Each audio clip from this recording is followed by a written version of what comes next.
Welcome. In today's first reading, we hear about the familiar story of the prophet Jonah. Jonah, after he was spit out of the belly of the fish, was called by God a second time to go to Nineveh to preach his message to those people. Jonah reluctantly goes to Nineveh. He prophesies by uttering one sentence, and immediately everyone in Nineveh, from the king to even the cattle, repent, sit in sackcloth and ashes, and repent of their sins. And God forgives them. Now, Jonah, who, by the way, is the only prophet whose message was ever received favorably, Jonah, after seeing all of this, is upset. And he goes and sulks.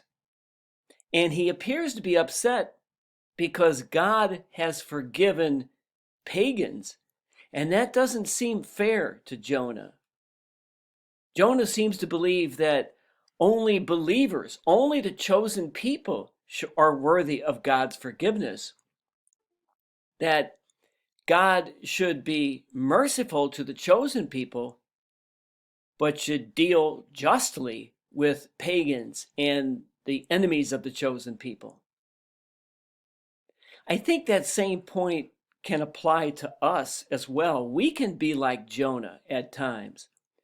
We want God to be just with our enemies, but we want God to be merciful to us.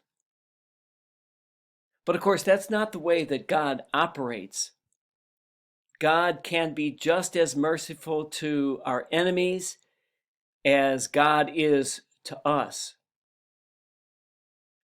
Why? Because God is a merciful, loving, and forgiving God, no matter who it might be that he forgives.